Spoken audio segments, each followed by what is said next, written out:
Canal Sérgio Monteiro.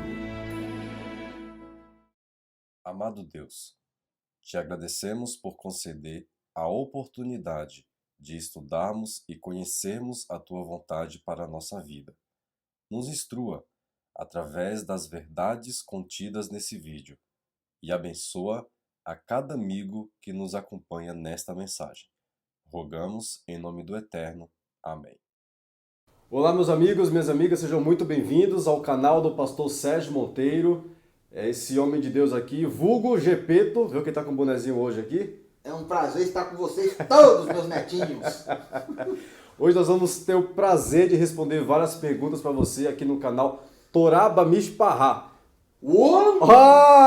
Saiu! Louvado seja o Eterno, falou certinho. Fiquei 3 meses ausente, né? A voz do além ficou ausente aí 3 meses, a produção tá... A produção aplaudindo, todo mundo aplaudindo. Muito todos bem. Vocês aplaudam em casa A também. Bíblia aí, família, Toraba Mishpará, não esqueça Meu mais. amigo, hein? meus amigos da Bíblia, garoto. Nossa Senhora Ellen White, Agora- coisa maravilhosa. Falei, senão eu vou pegar no seu pé depois. Eu tô bem. Vamos lá. Mas nós temos algumas perguntas muito especiais que recebemos pelo e-mail. Canal Pastor Sérgio Monteiro vai aparecer aqui no rodapé também do vídeo, ok? Isso aí. Então, várias perguntas chegaram até nós queremos responder algumas aqui com muito carinho. Então nós vamos iniciar com a pergunta, pastor, que eu já fiquei de cabelo em pé. Ficamos preocupados, tanto eu e o pessoal da equipe também. Quer ser o seguinte, o nosso amigo Clésio Márcio, um grande abraço, Clésio Márcio, sua pergunta está na mira, não é a mira da verdade, o programa é do Leandro Quadros, aqui é o Toraba Mishpará, do Sérgio Monteiro, olha. Isso aí. Agora eu vou ficar repetindo isso toda hora, viu? Toda hora pra ver se ele não esquece. Não esqueço mais. Mas a primeira pergunta do nosso amigo Clésio Márcio é a seguinte, pediu para você explicar, Levíticos 19, 27, no que Deus fala sobre a barba, é recomendação divina a utilização da barba? E a gente está tentando cultivar a barba aqui, a gente ficou preocupado, né? É de Deus, não é de Deus? Como é que fica essa história, pastor? Segundo o que está escrito em Levítico 19, 27. Clésio, né? Clésio Márcio. Clécio, um grande abraço, obrigado pela pergunta. A todos vocês que nos assistem, é uma grande honra estar com vocês aqui. Queremos também ter mais humor também no nosso canal. Quando eu falei ali Nossa Senhora Ellen White, é uma brincadeira que nós fazemos internamente, porque alguns parece que a gente não fala Nossa Senhora. Então a gente tem que acrescentar alguma coisa. Já que nos acusam de whiteolatria, tá aí, titia pode White, utilizar, né? titia White. A titia White, a vovó White, né? a senhora White. A quem nós temos muito apreço Respeito. pelos livros e respeito também, mas não tem absolutamente nada a ver com Nossa Senhora, nem com a senhora de quem quer que Não seja. tem santidade, né, pastor? Não, ela não é santa, ao Isso, contrário. Ela bateu isso. nos filhos também, e Deus ficou muito bravo com ela com algumas coisas. Exatamente. Mas vamos lá. Não tem problema. O Clécio fez uma pergunta muito interessante, que é bem típica, bem pertinente para um judeu, né? Que é relacionada à barba, como diz lá em Levítico 19, 27, diz: não cortarás o cabelo do lado da sua cabeça, nem você irá raspar os cantos da sua barba. O judaísmo interpreta esse texto de forma literal. E ele diz o seguinte: você não pode cortar os cantos da sua cabeça, que chama as peiot. Vocês devem ter visto em algum lugar alguns judeus utilizando aqueles pés de cabelo, né? Aqui, Isso. como é que chama em português? Costeleta. Costeleta. Aquelas costeletas maiores, só que elas não são exatamente costeleta porque elas não vêm da barba, elas vêm do cabelo. É. E elas vão girando, etc. Durante um período eu também tinha, às vezes eu deixo um tempo e ponho para trás assim, e às vezes eu tiro, não tem problema. Acontece assim, Levítico 19, 27 tem a ver com é um momento e um processo didático que Deus está instruindo o povo no deserto para que o povo tenha diferenciação com os outros povos daquela época. Era comum, por exemplo, eles haviam acabado de sair do Egito. Os egípcios tinham um problema sério com qualquer pelo no corpo, por uma questão de medo de piolhos. Né? E eles tinham um medo tremendo, era paralisante. E eles raspavam o cabelo, raspavam as barbas, raspavam tudo por causa de piolho, que era comum no deserto. Era comum no deserto e em alguns povos. Não havia muita higiene naquela época, vocês devem imaginar como deveria ser. Se na Idade Média a higiene não era a melhor coisa do mundo, imagina só naquela época, nos tempos antigos. Então Deus está dizendo assim, basicamente aqui, isso é um ponto que eu queria que você prestasse atenção no que diz respeito ao processo didático de Deus aqui. Quando você chegar no livro de Deuteronômio, ali no final, no capítulo 11, no final do livro de Deuteronômio, próximo já da entrada do povo na terra, Moisés, relembrando do tempo que eles estiveram no deserto, diz a eles assim, que as roupas que eles utilizavam não se corroeram, Os chinelos não foram necessários ser trocados e eles não passaram fome em lugar nenhum. Deus cuidou deles de todas as maneiras. Essa injunção específica, ela tem a ver com um reconhecimento de que Deus é suficiente para te cuidar, mesmo nas questões de higiene. Deus está dizendo para eles assim, vocês viram os egípcios, eles tinham medo, e os povos daqui, eles têm medo de ter cabelos grandes, barbas, em decorrência do medo de piolhos, etc. Eu vou cuidar de vocês. Pela barba e pelo cabelo grande, vocês vão estar demonstrando que vocês confiam em mim. E em decorrência disso, vocês não precisam raspar e não façam. Porque se vocês fizerem, naquele contexto específico, se vocês fizerem, vocês vão estar demonstrando medo e desconfiança da minha presença no meio de vocês. Por isso, Clécio, na verdade, assim, é uma injunção, é uma ordem específica para aquele tempo, mas não há problema nenhum de você utilizar a sua barba, de você manter a sua barba ou de você cortar. Não é um mandamento, que eu poderia dizer, não é um mandamento, um princípio, é uma regra específica para aquele tempo. O princípio é, confie em Deus, mesmo no meio de coisas que possam te demonstrar desconfiança. Muito bem, então tá aí respondida a pergunta sua, Clécio Márcio, aquele abraço, meu irmão. Se tiver mais perguntas, mande pra gente aqui no canal pastorsergiomonteiro@gmail.com. Gmail, GP, ficou combinando. Mas que canal é? Canal Toraba Mishpahá. É isso aí, meu irmão. Aqui não esqueça, mas não precisei de 2.300 tardes de manhãs para gravar isso. Foram só 70 semanas. Exatamente. Vamos lá. Vamos para a próxima pergunta. Jussier Nobre, sua pergunta está na mira, meu irmão. Vamos lá. Jussier Nobre pergunta o seguinte, pastor. Ele é de outra denominação, ok? Tem acompanhado seus trabalhos, seus estudos, tem aprendido bastante. E ele diz para você falar um pouquinho sobre o método historicista. Ele quer saber um pouquinho sobre Daniel capítulo 10, que vai ter outros estudos, inclusive, sobre Daniel 10. Vamos abordar esse tema um pouquinho depois, tá bom, Clécio? Mas eu queria que você falasse um pouquinho sobre o método historicista e recomendações de livros para ele. Joia. Jussier, um grande abraço para você também. Seja bem-vindo ao canal. Muito obrigado pela sua pergunta, que demonstra uma pessoa que estuda as Escrituras. Existem muitos métodos para o estudo da Palavra de Deus, né? Principalmente da área profética. No que diz respeito ao apocalipticismo, existem 3 grandes métodos principais, existem alguns outros também, vamos falar de 4, vai. Existe o método preterista, tudo aconteceu no passado. Existe o método futurista, tudo acontecerá no futuro. Existe o método amilenialista, ou o método idealista, em que tudo acontece somente de forma metafórica, as profecias não vão se cumprir. E existe o método historicista, ou o método histórico. O método histórico é o método que foi utilizado até o período da Reforma, quando houve a contra-reforma da Igreja Católica, a contra-reforma naquele momento, com Alcazar e Rivera, que definiram os os novos métodos de futurismo e preterismo. O método histórico, basicamente, diz o seguinte: as profecias elas foram intentadas por Deus para mostrar o seu controle sobre a história. E ao mostrar o seu controle sobre a história, as profecias tratam com períodos históricos. No capítulo 10 do livro de Daniel, um capítulo bastante interessante, o capítulo 11 tem desdobramentos vários, até o capítulo 21 fala da Grécia, etc. No capítulo 10, existe algo um pouco menos necessário de se aplicar isso. O capítulo 10 do livro de Daniel, na verdade, ele trata da batalha que aconteceu para que a interpretação dada no capítulo 9 e para que o decreto de Ciro, que deveria ser o decreto de libertação do povo judeu, ele acontecesse. O capítulo 10 começa justamente com Daniel falando que no ano do rei Ciro ele percebeu que não havia acontecido ainda o decreto que Deus havia prometido no livro de Jeremias capítulo 29, que é o decreto de finalização dos 70 anos.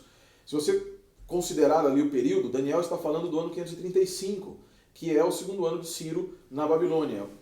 Ora, se eles foram para o cativeiro em 605, 70 anos se cumpriram exatamente em 535. Daniel olha e diz assim, uau, nós estamos no dia da libertação, capítulo 3, o verso 3 diz especificamente que eles estão comemorando, estão no período ali do primeiro mês, que é o período que tem Pessa, que é a festa da liberdade, a festa comemorativa da liberdade. Tangencialmente, Daniel, ele fala muito, eu trato disso no meu livro, inclusive vai estar aqui o link também, o livro que eu falo a respeito de carne, não tem a ver com isso, mas mostra que Daniel estava passando por um período em que se comemoraria a liberdade, ele se recusa a comemorar a liberdade porque o povo não estava liberto ainda. E então Gabriel é enviado a ele, Gabriel chega até ele para explicar a razão pela qual ainda não havia acontecido a liberdade prometida por Deus, que é aquilo que nós conhecemos como grande conflito, que é um desdobramento da luta do bem e do mal dentro da história. Eu recomendo a você a leitura de alguns livros. Deixa eu virar aqui um pouquinho, só para mostrar para vocês alguns livros que falam sobre o método histórico. Por exemplo, esse aqui, ó, Symposium on Daniel, tem em português, Estudos em Daniel, publicado pelo NASP. Tá? Esse livro é muito bom. Esse, infelizmente, não tem em português, Santuário e Expiação, também tem estudos históricos muito bons. Um outro livro excelente é esse aqui, que também, infelizmente, ainda não tem em português, mas logo logo vai estar também, Daniel, o Vidente da Babilônia, método histórico, escrito por Gerhard Fandel. Um outro livro que já tem em português se chama Segredos de Daniel. Este livro, do Dr. Jacques Ducan, é uma apresentação do método histórico e você pode utilizá-lo de uma maneira bem simples, é uma leitura bastante simples. Em português também, agora nós temos a série Logos, que é o comentário bíblico adventista do sétimo dia, e esse comentário, no volume 5, volume 4, ele fala sobre Daniel, e ele vai apresentar também o método, uma abordagem histórica do capítulo 10 de Daniel, do capítulo 11, do capítulo 12, do capítulo 8, do capítulo 7, capítulo 9, e assim por diante. De modo que recomendo essas leituras para você aí de acordo com a sua recomendação, seu pedido na segunda parte da sua pergunta. Tá bom? Um grande abraço. É isso aí, meu amigo Jussier Nobre. Sua pergunta então foi respondida. Muito obrigado pela sua participação. Pastor, acabou de chegar uma mensagem aqui da minha esposa. Manda um abraço para ela, inclusive. A Eliana. Te amo, meu amor. Um abraço para ela, pastor. Eliana, ele te ama. Eu amo. Ele Vamos lá. Ama muito. Pera um pouquinho agora, preciso falar com a Eliana. Eu preciso falar. Eliana, nós estamos muito felizes pela participação da Voz do Além aqui. É um prazer enorme, nós te agradecemos por você nos emprestar este talento para que ele nos auxilie e auxilie muitas pessoas a fortalecer sua identidade. É isso aí. Deus abençoe muito sua vida, você é uma pessoa muito especial também, viu? Amém. Fiquei vermelho ao vivo, olha que beleza. Rapaz, isso vai pro YouTube, Jesus. Vamos lá. Próxima pergunta, meu pastor querido, é do nosso irmão Jutair Santos. Jutair Santos, aquele abraço para você também. Sua pergunta está na mira aqui no Toraba Mishpahá, a Bíblia em família. Não vai parar nunca mais. Não paro mais de falar isso agora, meu irmão. É o seguinte, ele quer saber o seguinte, o nome de Deus e o nome de Jesus estão errados? O nome de Deus ele foi se perdido? O que eu entendi aqui é o seguinte, as pessoas acabam banalizando o nome de Deus, o nome de Jesus, se fala muito, né? Tem a pronúncia correta, tem o nome correto de se falar em Deus e Jesus ou não? Veja, o nome de Deus, o nome do Eterno mesmo, dentro do judaísmo nós não pronunciamos, não se pronuncia de maneira nenhuma. Não é exatamente, não se pronuncia, existem momentos específicos que é pronunciado apenas para aqueles que têm a função sacerdotal, e isso mesmo hoje está caindo em desuso em decorrência da banalidade, da banalização. Mas a pronúncia, ela é conhecida por aqueles que têm a função de conhecê-la. Mas justamente para não banalizar, não se usa a pronúncia correta, a pronúncia precisa do nome de Deus. Algumas vezes as pessoas colocam em alguns nomes e se aventuram a descrever como seria o nome de Deus. Só para vocês terem uma ideia, vou mostrar para vocês aqui, gramática elementar da língua hebraica. Tem toda uma área falando sobre fonologia, sobre fonética da língua hebraica. Querido, não é simples. Então não é você chegar lá e inventar um nome Ieno alguma coisa e tal, porque vai ser o nome correto. Você precisa conhecer a fonética. A fonética são regras de vocalização, porque o hebraico não possuía vogais. Então, e como o árabe também não pronunciava, as línguas semitas em geral, antigas, elas tinham auxiliares de leitura, que são o que nós conhecemos como vogais. Em decorrência disso, qualquer pronúncia que você coloque, se ela não estiver de acordo com a fonética do hebraico, as regras fonéticas da língua hebraica, ela vai estar errada. O fato é que se conhece mais ou menos academicamente, se conhece dentro da tradição judaica qual é a pronúncia do nome, e se conhece, os acadêmicos têm reconstituído de uma maneira muito precisa, muito próxima, a pronúncia do nome de Deus. Nós não vamos pronunciar, nós nos eximimos de pronunciar, então é justamente disso que você disse, que o nome do... O irmão Jutair. O Jotair, desculpa, Jotair Santos, nos diz que é justamente a banalização. Já o nome de Jesus é um nome conhecido, é um nome que está plenamente declarado porque está no grego. A Septuaginta, que é a língua grega, a tradução da língua para a língua grega da Torá, do Tanar, do Antigo Testamento, Antigo Testamento não, outra coisa, não se fala mais Antigo Testamento, se diz Bíblia Hebraica, tá? Na Bíblia Hebraica, eles traduziram por Kyrios, o nome de Deus, ou por Theos. E em decorrência disso, a pronúncia foi sendo deixada, perdida entre aspas, preservada apenas em meios sacerdotais.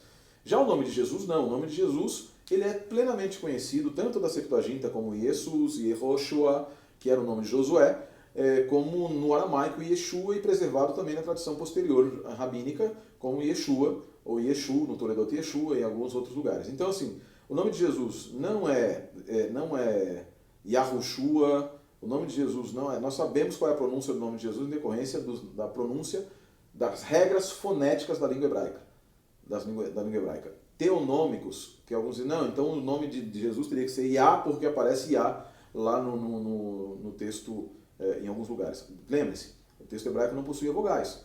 Então é possível, pode ser que não seja Yah, pode ser que seja Ye, pode ser que seja Ye, mas eu creio que seja Yah. Mas isso não demanda, não exige que o nome de Jesus seja pronunciado Yahushua, porque a regra de fonética existe um chamado fenômeno de quiescência, ou de segolização da língua hebraica, que faz com que o kametz, que seria de Yah, ele se transforme num segol, ou num tsere, e vire Yeshua, ou no shevá, em decorrência da aproximação do acento, da fuga do acento, etc.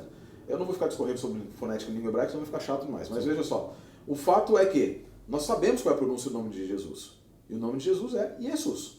Jesus. Quer pronunciar em hebraico? Sinta-se à vontade. Yeshua, Yehoshua. Quer pronunciar em aramaico? Yeshua, sinta-se à vontade. Mas eu disse uma certa feita em uma igreja adventista lá, que eu mando um abraço, lá no sul, se o nome de Jesus Cristo fosse Asdrubal, e ele tivesse as características profetizadas na Bíblia hebraica, e as demonstrações de que ele é 100% Deus e 100% homem, o meu Salvador chamaria Asdrubal, e não teria diferença nenhuma. Então essa questão do nome, o nome em hebraico o nome na cultura judaica, ele é uma emanação do caráter da pessoa, da autoridade dela. Então, se você quiser pronunciar em hebraico, sinta-se à vontade. Eu nunca vou dizer para você que você pode pronunciar até errado comigo, não tem problema. Vai da tua fé. Eu jamais diria para uma pessoa que foi curada em nome de Jesus que ela foi curada em nome de um Deus cavalo, que é a coisa mais absurda que alguém pode fazer na face da terra. Juntar palavras em grego e hebraico e falar que o nome de Jesus é Deus cavalo. Então, nós sabemos qual é a pronúncia. O nome de Jesus é Jesus, Jesus, em grego, ou Yehoshua, ou Yeshua, ou Jesus, ou Yesu, mas ele é o nosso Salvador. Em português, por exemplo, alguns irmãos que falam, por exemplo, o nome de Jeová, que é o nome de Deus. Esse me arrepia. Isso tem algum fundamento? Não. Tem alguma base? Não. O nome Jeová acontece o seguinte, como não havia a pronúncia, não havia vogais, era tudo feito meio de memória, ou baseado nas regras fonéticas. O nome de Deus sempre foi algo muito um tabu, mas um tabu bom, positivo. Vamos tomar cuidado de pronunciar o nome de Deus da maneira, não pronunciarem qualquer coisa, afinal de contas não tomaram o nome de Deus em vão. E aí se estabeleceu aquilo que é chamado no hebraico de querer. Tá? Ketiv, a palavra hebraica significa o que está escrito, e querer é aquilo que lê. Então quando você tem, várias vezes, se você pegar manuscritos hebraicos, ou se você pegar o livro do professor Edson Francisco Faria, ele tem lá falando sobre o que é o ketiv e o que é o querer. O ketiv é aquilo que está escrito. O querer é como você lê o que está escrito. Então existem palavras que estão escritas de uma forma, escritas de uma maneira, e você deve ler de outra. Para que você soubesse quais eram as formas diferentes, havia do lado assim um asterisco, um cíceros, um asterisco, que apontava para baixo e dizia, leia da seguinte maneira. No caso do nome de Deus, como sempre deveria ser lido como Adonai, né, você tem, ou como Adonai, ou como Elohim, você vai ter que as vogais do nome Adonai foram incluídas no tetragrama. E as vogais do nome Adonai, por causa daquele fenômeno de simbolização que eu disse, ela ao invés de ser Yah-O-Wah, ou Yahová, elas mudaram para Yehová. Mas não era para você ler Yehová, era para você ler Adonai. Adonai. Então toda vez que um judeu bate o olho num texto hebraico, bateu o olho no texto hebraico, tem lá as vogais, ele ignora as vogais. Aqui ele só está marcando para dizer assim, não leia o que está escrito, leia o que você sabe que tem que ser lido, que é Adonai. Então daí surge a pronúncia Jeová, que é uma pronúncia, eu acho a pronúncia mais errada, mas é a minha posição. É uma pronúncia impossível na língua hebraica, na verdade. Ela é foneticamente impossível, tá? Por fenômenos de matas lecciones, etc., fenômenos da gramática hebraica. Muito bem. O Jal não é na lousa, mas está aqui. Enfraqueceu tremendamente meus argumentos. Temos mais três perguntinhas aqui, pastor. Primeiro, não é nem uma pergunta, é para você mandar um abraço para o Efraim Vander. Ele está em Angola. Olha só, atravessamos o oceano. Né? Efraim, um grande abraço. Efraim Vander. Efraim Vander, que Deus te abençoe imensamente, que te dê muitas bênçãos. Amém.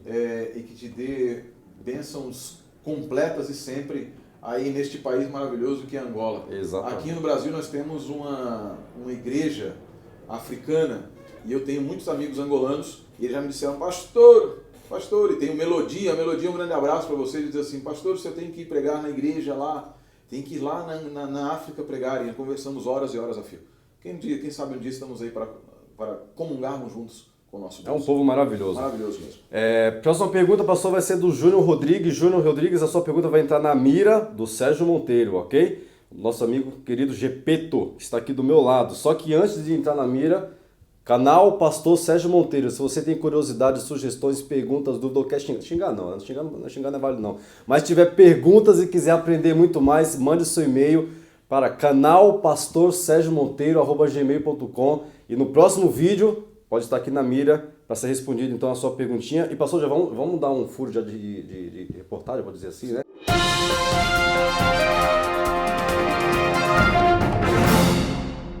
Por favor. Olha só, daqui a alguns dias à nossa frente nós teremos vídeos ao vivo, não é verdade? Exatamente. Nós já estamos aqui trabalhando com a nossa produção. Produção, ok? Tá no joinha? Dando joinha aqui. Teremos aqui lives ao vivo com o pastor Sérgio Monteiro, onde a sua pergunta vai estar sendo respondida na hora, os canais do Facebook, Instagram, YouTube, nós vamos trabalhar em cima disso. Olha aí, hein? Então se prepare, já comece a divulgar, nós vamos divulgar antecipadamente, né, pastor? Claro.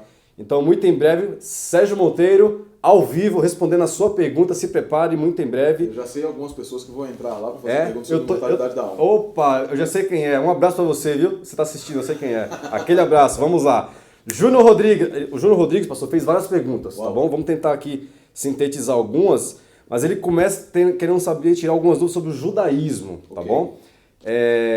Qual judaísmo, de que judaísmo Jesus pertencia? Essênios ou fariseus? Há documentos que possam comprovar? Eu já começo, pastor, eu vou ser bem sincero, bem simples, eu como leigo, eu já nem sabia que Jesus era fariseu. Eu tomei um susto aqui, né? Jesus era fariseu, como assim? Então vamos lá, vamos responder então, e até tirar minha dúvida também, né? Jesus pertencia aos essênios ou fariseus? E tem documentos para comprovar isso? Essa pergunta é polêmica. Ela é polêmica por uma razão. Nós temos o costume de pensar em Jesus e o judaísmo como sendo duas entidades completamente opostas.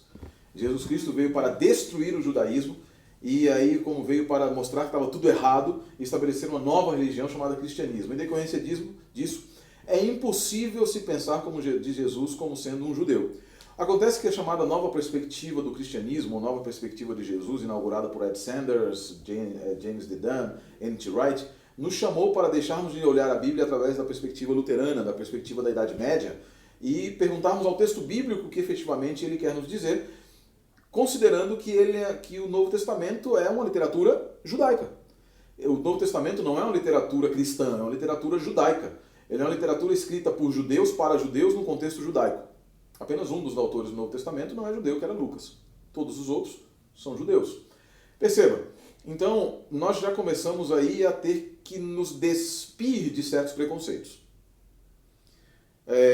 Há pouco tempo atrás, algumas pessoas comentaram com uns amigos meus, falando, não, mas isso é um absurdo, Jesus ser fariseu, porque os fariseus eram hipócritas.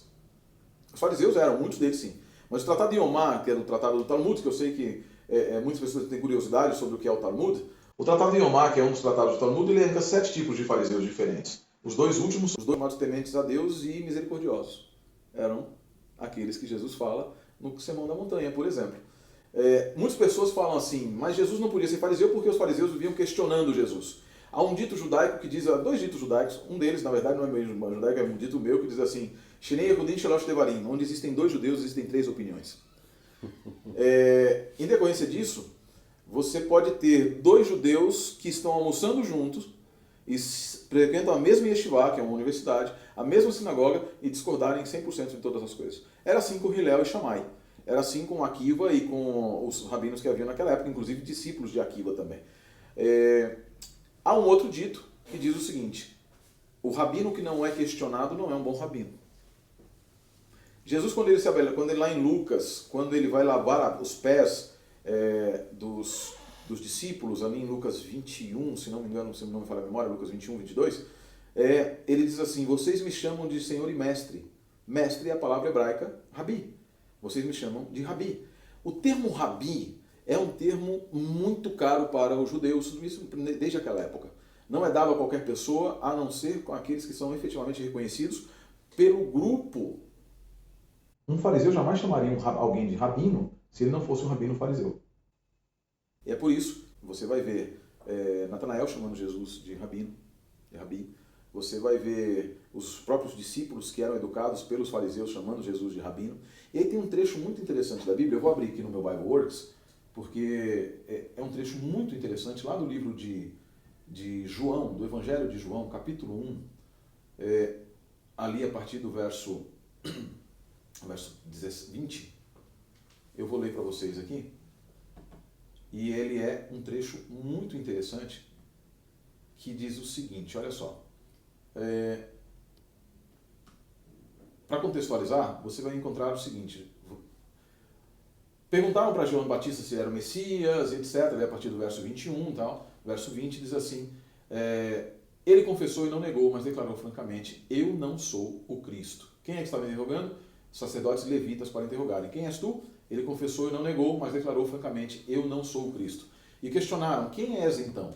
És tu Elias? Ele disse, não sou. És tu o profeta, não um profeta? E Jesus afirmou, não. João afirmou, não. Então perguntaram, quem és tu? Dá-nos uma resposta para que levemos aqueles que nos enviaram. E diz João assim, e João lhes disse, eu sou a voz do que clama no deserto, fazei um caminho reto para o Senhor, como disse o profeta Isaías.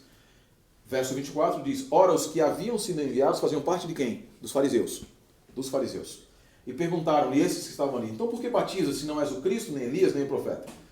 E diz o seguinte, João respondeu dizendo, eu batizo com água. E olha que interessante o verso 26, diz assim, mas no meio de vocês, a quem ele estava falando? Para aqueles que haviam sido enviados, que eram fariseus. Ele diz assim, no meio de vocês, ou como o grego diz, entre vocês, está um que vocês não conhecem, que vocês não reconhecem. E ele é que vem depois de mim, cujas correias das sandálias não sou digno de desamarrar. Ou seja, João está falando aqui para os fariseus que no meio deles havia alguém que eles não reconheciam, mas que era muito maior do que o próprio João. Essas evidências, não existe nenhum documento que afirme que Jesus Cristo era um fariseu. Uhum. Mas existem muitos estudos hoje de especialistas em judaísmo antigo que, por exemplo, comparam as regras de Jesus. Por exemplo, que você não quiser que os outros... Fazei aos outros o que quiserem que vos seja feito. Uhum. Isso demonstra que Jesus Cristo era e essa é uma regra estabelecida por Hillel. São regras estabelecidas e que mostram que Jesus tinha um alinhamento muito grande com os fariseus. Uhum. Então, em decorrência disso, nós temos evidências de que Jesus é fariseu, não era essênio. Tá certo. E aí, pastor, então como ele fez várias perguntas, eu vou tentar resumir um pouquinho aqui, tá bom? De maneira bem rápida, ele fala assim, o cristianismo praticado hoje é derivado dos fariseus? O judaísmo. Ele colocou aqui o cristianismo praticado, mas pode ser o judaísmo, né? O cristianismo não. O cristianismo não é derivado dos fariseus. Veja, agora o judaísmo sim. O judaísmo, na verdade, bem rapidamente, quando ocorre a invasão de Jerusalém, no ano 70, a destruição de Jerusalém, você tem dois partidos que sobrevivem. A da seita do caminho e dos fariseus. Os fariseus vão para uma cidade chamada Jâmnia, ao norte, e os cristãos vão para Pela. Okay. E essas duas seitas são as únicas que subsistem. Em decorrência dos esforços missionários dos cristãos, os fariseus veem como necessário sistematizar o cristianismo e mandar emissários também, shalihim, que eles mandam para contrapor o cristianismo. E em decorrência disso eles sistematizam, e como não existe mais os saduceus, não existe mais os emerobatistas, os zelotes como partido organizado e influentes, então você vai encontrar os fariseus como sendo aqueles que efetivamente vão criar e sistematizar o judaísmo que acaba chegando até o período talmúdico e chegar até nós. Ok. E aí você já deu uma entrada aqui para a próxima pergunta falando do Talmud, né? Ele fala o seguinte, qual a opinião sobre o Talmud no que se refere, por exemplo, a Jesus e Maria? Há uma forma agressiva a eles? Essa pergunta que ele colocou aqui, uma forma agressiva o Talmud? Existem alguns estudos, na verdade existem algumas pessoas que acreditam que o Talmud se refere a Jesus e Maria, quando fala de Maria, a amante de Pandera, ou a cabeleireira e etc. Não se tem nenhum tipo de evidência que efetivamente se refira a Maria. Okay. Tá? Porque o nome Maria era muito comum. Veja só, Jesus era o terceiro nome quarto nome mais comum da época daquele ano. Então era muito comum você ter uma família que tinha um Abraão, um Eleazar, um Yohanan, um Moisés e um Jesus. Às vezes tinha 2 Jesus, Moisés, às vezes tinha 3, 4 Moisés, tinha vários. Então era Moisés, você só na mesma cidade você tinha um monte de pessoas que chamavam, se você no meio de uma praça de Jerusalém chamasse assim, Yehoshua, pelo menos uns 30% iam levantar comigo, sou eu, Ani. Era um nome comum da Era um época. nome extremamente comum. Yaakov, Eleazar, que é Lázaro, Abraham, Moshe, Yeshua, e para as mulheres, Miriam, Yoqueved, Sara e Rivka e Lea. Eram os nomes extremamente comuns. Então, você ter alguém que chama... Era muito provável que você tivesse algum filho, que fosse uma mãe chamada Maria, com um marido chamado Yosef, e um filho chamado Tiago e outro filho chamado Yeshua. Então, não dá para afirmar que o Talmud estivesse dizendo isso. Ademais, as referências que situam o período dessas referências de Yeshua e Miriam, elas nos mostram que elas são pelo menos, que é da época do Rabu Abulaya, elas são pelo menos 100 anos anteriores ao período de Yeshua. Então não dá para falar que o Talmud menciona Jesus.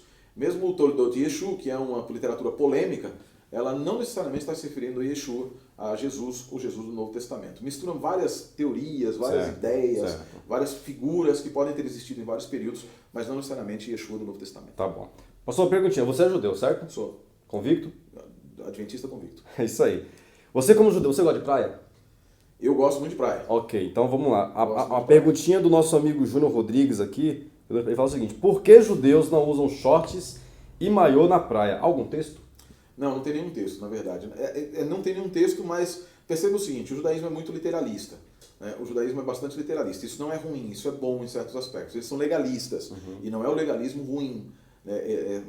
Oxalá nós fôssemos mais legalistas, preocupados mais com a lei. Como nós estamos hoje, o cristianismo, na verdade, já não vai para a praia já não vai mais para a praia de maiô, etc. Vai quase pelado. Né? O judaísmo ele diz o seguinte: Deus diz para o sumo sacerdote, e o sumo sacerdote representante do povo, que não se vejam as suas vergonhas. Em decorrência disso, o judeu toma, se o sumo sacerdote, que representava o povo, ele não deveria aparecer suas vergonhas, claro que era diante de Deus, e Deus perfaz em todos os lugares, o judeu diz assim: como eu também posso ser descendente de sacerdote, nós vamos para a praia de nenhuma maneira, porque a presença de Deus está em todos os lugares. Há um conceito chamado esnut, que é o conceito de vergonha, de modéstia. E esse conceito de modéstia diz que tanto o homem, às vezes hoje se diz assim, a mulher tem que ficar toda coberta e o homem pode fazer o que quiser. Não. No judaísmo, nem homem nem mulher deveriam ser tão descarados e deslavados como acontece hoje no suposto cristianismo. Porque isso é suposto cristianismo. Porque a ética cristã é uma ética baseada na Bíblia. E a ética cristã bíblica ela é a mesma, tanto para judeu quanto para cristão. Exato. E para encerrar, então, as perguntas, foi bastante pergunta aqui do nosso amigo Júnior Rodrigues. A última, ele pede uma sugestão, pastor, para cursos sobre cultura hebraica em seus períodos da Bíblia. Sugestões de cursos para ele aí, na língua hebraica. Você tem... Ele está onde? Aqui... Diz onde ele é? Não fala. Não fala a localidade. Ok. Mas se você tiver pela internet, tem vários cursos mesmo. Mas eu recomendaria uma leitura de um livro que fala... É um livro em português chamado Em que Creem os Judeus. Esse é o primeiro lugar que você deveria ler efetivamente. Porque muitas pessoas falam, o judaísmo é isso, o judaísmo é aquilo. Primeiro, não sabe que existem vários judaísmos, formas diferentes, tradições diferentes, lugares diferentes, tradições são diferentes. Se você pegar um livro sobre prática judaica, você vai ver várias vezes dizendo o seguinte: pergunte ao seu rabino. É o que eu falo muitas vezes para alguns amigos da igreja que perguntam também. Eu falo, pergunte ao seu pastor. Então, existem princípios que são os mesmos em todos os lugares, existem regras, e essas regras são adaptações culturais, locais e temporais. Em decorrência disso, é preciso perguntar ao seu rabino. Por isso, eu recomendo que você leia alguns livros em que creem os judeus, Os Porquês da Torá, o Livro Judaico dos Porquês. São 3 livros muito interessantes, muito bons, para que você comece a sua caminhada para entender o judaísmo. E jamais se esqueça de uma coisa, e talvez aqui algumas pessoas possam achar muito estranho o que eu vou falar, mas nunca se afaste de Cristo, nunca se afaste do Messias, porque você pode se encantar com o judaísmo, mas o judaísmo se transforma em algo muito mais encantador, como disse o apóstolo Paulo, quando ele é visto através dos olhos do Messias. Muito bem. Então está aí respondido então o Júnior Rodrigues, um grande abraço para você, você viu que todas as suas questões foram respondidas aqui. E aqui, amigo, aqui assim funciona, perguntou, nossa produção recolhe a pergunta com muito carinho, é trazido aqui para nesse momento especial de perguntas e respostas com o pastor Sérgio Monteiro. Nós vamos para a última pergunta, pastor, que é do outro lado, está vindo do outro lado do oceano, mas antes dessa pergunta, amigo, ó, aqui, se inscreve no canal, aqui do seu lado direito, tá vendo aqui, ó, inscreva-se, vai lá, agora, aperta aí, apertou? Inscreveu? Aperta o sininho aí, foi? Maravilha, você está inscrito no canal do pastor Sérgio Monteiro. Vulgo Gepeto. Vulgo Gepeto, tá bom? Esse é um momento aqui mais descontraído, onde nós respondemos as perguntas aqui com muito carinho para você. Eu quero só ver nas igrejas que eu for chegar a partir de agora, eu quero ver, a culpa vai ser sua. Gepeto, não tenho culpa nenhuma. Eu vou ter não que levar o chapéu. Isso é culpa da produção, olha o produtor rindo lá, olha lá. Ó. O diretor tá rindo ali atrás, o diretor. Só rindo lá. Aqui eu, o produtor, diretor. Eu só sou a voz do além que deixou de ser além, que tô aparecendo nas câmeras agora, Amém. Mas vamos lá. A voz do amém agora. Vamos lá. Lembrando a você que muito em breve, Sérgio Monteiro, live ao vivo, respondendo as suas perguntas ao vivo. Você não pode perder. Se prepare, divulgue, compartilhe, vai ser muito abençoado. Vamos lá. Última pergunta de hoje, pastor. Nathaniel Borges, está vindo lá de Cabo Verde. Olha, atravessou o mar essa pergunta, hein? Ali do lado. Ali do lado. Só pegar o ônibus ali, pega o metrô e o trem, chega lá, hein? Nathaniel Borges, Cabo Verde, sua pergunta está na mira do Sérgio Monteiro, vulgo Gepeto, com todo carinho. Ele pergunta o seguinte: por que os dízimos em nossa associação é destinado à associação? Sendo que em Levíticos e Deuteronômio utilizam para pessoas pobres. O que o senhor pode falar a respeito disso, pastor? Nathaniel Borges, de Cabo Verde, ele fala que os dízimos é destinado à associação, sem que Levítico e Deuteronômio era destinado aos pobres. Na verdade não é destinado à associação, né? Tem uma divisão, exatamente, ele é destinado trabalho. ao pagamento, ao sustento do ministério. Exato. No sentido de, e o ministério aqui não se restringe somente aos pastores, mas a todo obreiro que é sustentado através dos dízimos que são de destinação única. Ele está falando ali do sermão chamado, e aí às vezes as pessoas fazem algumas confusões a respeito do Levítico 27, Levítico e Deuteronômio 26, 12 a 15 também, que falam a respeito do segundo Maaser Sheni e Maaser Shlishi, que é o segundo e o terceiro dízimo. O segundo dízimo era o dízimo dos pobres. Né? O terceiro dízimo era um dízimo que era separado no terceiro e no sexto ano do ciclo. Vejam só, o dízimo era devolvido anualmente, todo ano. O dízimo não era devolvido mensalmente. É devolvido anualmente. Tá? Nós estamos falando aqui no cidade agrícola. Era devolvido anualmente, e esse dízimo era devolvido no primeiro, no segundo, no terceiro, no quarto, no quinto, no sexto e no sétimo ano, até chegar ao período de Shemitah, que era o ano sabático. Né? E esse período de Shemitah, então, tem o sétimo ano, a terra descansaria, e etc., e retornaria o ciclo inteiro. Todos os anos era devolvido um dízimo. Em alguns dízimo anos, agrícola. O dízimo agrícola. Só frisando, né? Naquela época era o período do dízimo agrícola. Isso. Só que assim, gente, tem que se lembrar, só para abrir um parênteses, Sim. As pessoas falam, não, então o dízimo era sempre agrícola. Não. As pessoas que não tinham, que não participavam da comunidade agrícola, isso é que é conhecido pela tradição judaica, você não vai encontrar no texto bíblico, mas você vai ter evidências, porque, deixa eu explicar uma coisa para vocês, o dízimo não era algo comum somente de Israel, era comum em todos os povos que possuíam sacerdotes naquela época. Porque o dízimo era geralmente para a manutenção da casta sacerdotal daqueles que não recebiam salários, não tinham como cultivar a terra. Ou não somente cultivar a terra, mas aqueles que não cultivavam a terra por uma questão de não aptidão, eles devolviam o dízimo, entregavam o dízimo de outra maneira. A maneira que lhe era possível. Através, inclusive, de ofertas. Alguns tinham sal, o outro devolvia, que era o dinheiro daquela época, devolvia em ouro, porque aí o sacerdote ia lá e comprava comida para que eles pudessem se alimentar. Óbvio, o objetivo era sustento do sacerdote na cultura assíria, na cultura babilônica, na cultura hitita, na cultura heblaíta, na cultura dos madeanos e na cultura judaica também. A cultura judaica, especificamente, era um povo mais agrícola, mais nômade, em decorrência disso se dá muita ênfase a isso. Mas nós vemos alguns elementos que mostram que também era possível a existência do dinheiro, que é o fato do dízimo, o chamado dízimo do terceiro ano, que era o dízimo que você tinha que comer, o dízimo, que é o terceiro dízimo. E você está longe de Jerusalém, então você não tem como estar, venda o dízimo, leve o dinheiro e vá lá e compre o dízimo e partilhe o dízimo ali com a sua família. Geralmente o dízimo era para a própria família. Então o dízimo dos pobres era um dos dízimos. O dízimo do próprio ofertante é interessante, um dízimo que era do próprio ofertante. Ele ia para comer na presença de Deus, né? E que era o terceiro dízimo. O dízimo normal, ele era o dízimo para a manutenção do sacerdócio.